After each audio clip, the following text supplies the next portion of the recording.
के इतिहास में सबसे सुनहरा दौर कहा जाए तो कुछ गलत नहीं होगा। त्रिपुरा की कहानी महाराजा विजय माणिक्य के पराक्रम का उल्लेख किए बिना कभी पूर्ण हो ही नहीं सकती है।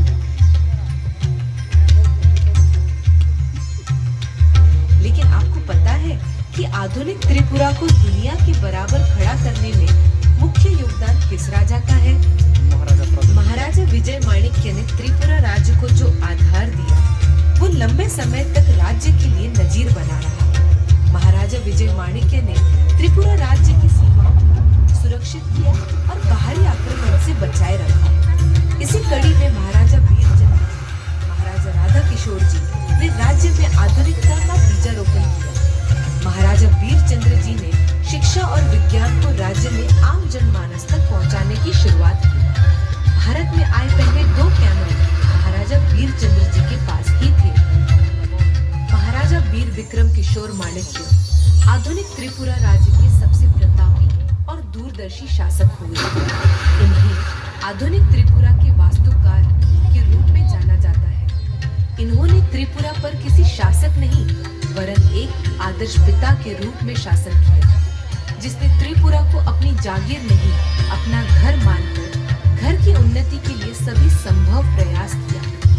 उनकी प्रगतिशील नीतियों और विकासात्मक पहलों के कारण उनका शासनकाल आधुनिक त्रिपुरा के इतिहास का सुनहरा दौर माना जाता है। महाराजा वीर विक्रम के नेतृत्व में त्रिपुरा ने बुनियादी ढांचे और शिक्षा में पर्याप्त प्रगति देखी। महाराजा ने दुनिया भर की सैर की और दुनिया के तत्कालीन प्रमुख हस्तियों से भेंट की। एफ.डी. रूजवेल्ट, हिटलर, मुसोलिनी से उनकी निजी मुलाकातें होती थी। ऑस्ट्रिया, इटली, हंगरी और ब्रिटिश राजघराने से उनके निजी ताल्लुकात भी रहे हैं। उन्होंने द्वितीय विश्व युद्ध की समाप्ति पर radio channel voice of America से भाषण भी दिया। महाराजा वीर विक्रम किशोर के शासन काल में देश अंग्रेजों के अधीन था। मुश्किल परिस्थितियों में भी महाराजा ने त्रिपुरा में विकास के अनेक कार्य जो आज सोचकर असंभव से प्रतीत होते हैं। कहा जाता है कि जिसने जितनी दुनिया देखी हो उसकी दुनिया उतनी ही बड़ी होती है। महाराजा वीर विक्रम किशोर ने दुनिया भर की सैर की। उनकी दुनिया बहुत बड़ी थी। दुनिया भर की तकनीक और व्यवस्था को वह अपने राज्य में अपनी प्रजा की सुख सुविधा और विकास के लिए लाना चाहते थे। त्रिपुरा हवाई अड्डे का निर्माण उन्होंने युद्ध के दौरान आपातकाल में कराया। उस समय भोजन की कमी थी। एयरपोर्ट के बनने से जिसकी पूर्ति आसानी से होने लगी थी। बाद में यह एयरपोर्ट सैन्य हवाई अड्डे के रूप में भी काम आया और आज तक त्रिपुरा को दुनिया से जोड़ने का प्रमुख साधन बना हुआ है। महाराजा वीर विक्रम एक विद्वान व्यक्ति थे, जिनके पैर तो वर्तमान में थे किंतु नजर भविष्य पर ही रही। सार्वजनिक भवनों और शहरी सुविधाओं की योजना और निर्माण के साथ उन्होंने राज्य की राजधानी अगरतला को आधुनिक बनाने में भी महत्वपूर्ण भूमिका निभाई थी। महाराजा वीर विक्रम इस बात से बहुत अच्छी तरह से वाकिफ थे कि शिक्षा ही उनके राज्य को देश और दुनिया के बराबर खड़ी कर सकती है। उन्होंने उच्च शिक्षा को बढ़ावा देने और सुशिक्षित नागरिक तैयार करने के लिए अगरतला में विद्यापटन कॉलेज की स्थापना की, जो बाद में महाराजा वीर विक्रम कॉलेज हो गया। इसके अलावा उन्होंने कई स्कूलों और कॉलेजों की स्थापना की। उन्होंने बिना किसी भेदभाव के समाज के प्रत्येक वर्ग के लिए कार्य किया। यही कारण रहा कि त्रिपुरा इनके शासनकाल में सामाजिक और आर्थिक रूप से खूब फला फूला। आज जबकि कहा जाने लगा है कि दुनिया का कोई इज्म जैसे कम्युनिज्म, कास्टिज्म, रेसिज्म नहीं बल्कि टूरिज्म चलेगा और चल भी रहा है। दुबई, थाईलैंड, मालदीव जैसे देशों की अर्थव्यवस्था ही टूरिज्म पर टिकी हुई है। हालांकि इन देशों में कुछ साल पहले टूरिज्म के बारे में कोई सोच भी नहीं सकता था, लेकिन महाराजा वीर विक्रम अपने समय में आज से लगभग 80 साल पहले टूरिज्म के महत्व को जानते थे। उन्होंने नीर महल का निर्माण सिर्फ और सिर्फ टूरिज्म के उद्देश्य से किया था। इस बात का प्रमाण उस समय के समाचार पत्रों में देखने को मिलता है।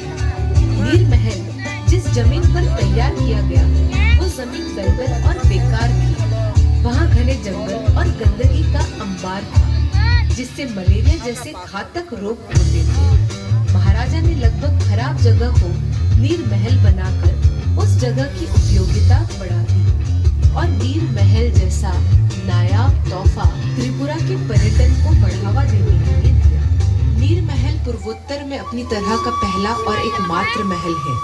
महाराज वीर विक्रम किशोर ऐसे महान शासक थे जिनकी छत्र छाया में सभी धर्मों के अनुयायियों को समान अवसर और सम्मान मिला।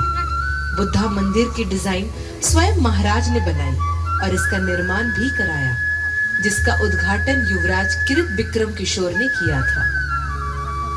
महाराजा वीर विक्रम किशोर द्वारा स्थापित विद्यालय और कॉलेज राज्य में शिक्षा के प्रमुख स्तंभ हैं। महाराजा वीर विक्रम किशोर का युग आधुनिक त्रिपुरा की आधारशिला है। चाहे राज्य में आधुनिक लोकतंत्र व्यवस्था की नींव डालना या पंचायती राज और म्युनिसिपल सिस्टम की शुरुआत करना, उन्होंने अपने समय में ही अगरतला को स्मार्ट सिटी बनाने का काम शुरू कर दिया था। इसके लिए उन्होंने बाकायदा शहर की प्लानिंग का ब्लूप्रिंट और नक्शा स्वयं बनाया था। महाराजा वीर विक्रम किशोर की सौंपी गई बुनियाद पर ही विकसित, सुशिक्षित और संपन्न त्रिपुरा की बुलंद इमारत खड़ी की जा रही है। जनता के सपनों को उड़ान दिया, सबको शिक्षा और विज्ञान दिया, आशा की मंजिल को राह दिखाई, त्रिपुरा को समृद्धि का सोपान दिया। महाराजा वीर विक्रम किशोर को अपनी प्रजा से बहुत प्रेम था। एक बार वह अमेरिका की अपनी यात्रा पर गए थे। वहां उन्होंने अमेरिका के मूल निवासियों रेड इंडियंस के प्रति होते अत्याचारों और उनके अधिकारों के हनन को देखा। वैसी स्थिति त्रिपुरा में कभी न हो। त्रिपुरा की जनजाति भी इस तरह की यातनाओं के शिकार न हो, इसके लिए उन्होंने त्रिपुरा में जनजातियों की धरती की सुरक्षा निश्चित कर दी। उनकी उसी सूझबूझ का परिणाम है कि जनजाति की धरती की सुरक्षा हो सकी। उनके इसी रिजर्वेशन को आधार बनाकर तथा आगे चलकर त्रिपुरा जनजातीय क्षेत्र स्वायत्त जिला परिषद यानी Tripura tribal areas autonomous district council यानी TTAADC का गठन हुआ। महाराजा वीर विक्रम किशोर माणिक्य ने राज्य का सर्वांगीण विकास किया। वह त्रिपुरा के ऐसे नायक हैं जिनकी स्तुति राज्य के आदिकाल से खड़े पर्वत, सदियों से बहती नदियां कर रही है। त्रिपुरा के इस नायक राजा वीर विक्रम का स्वर्गवास भारतीय स्वतंत्रता के कुछ समय पहले मई 1947 में ही हो गया। उस समय उनके पुत्र महाराजा किरीट विक्रम किशोर नाबालिग थे।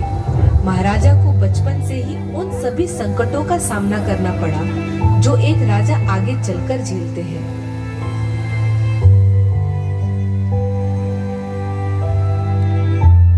बंटवारे के समय बहुत उथल-पुथल मची थी। त्रिपुरा भी इससे अछूता नहीं था। त्रिपुरा को पूर्वी पाकिस्तान में मिलाने की साजिश रची जा रही थी। इस साजिश को नाकाम करने के लिए महारानी ने 13 अगस्त 1947 को महारानी ने भारतीय संघ में शामिल होने के लिए विलय पत्र पर हस्ताक्षर किए।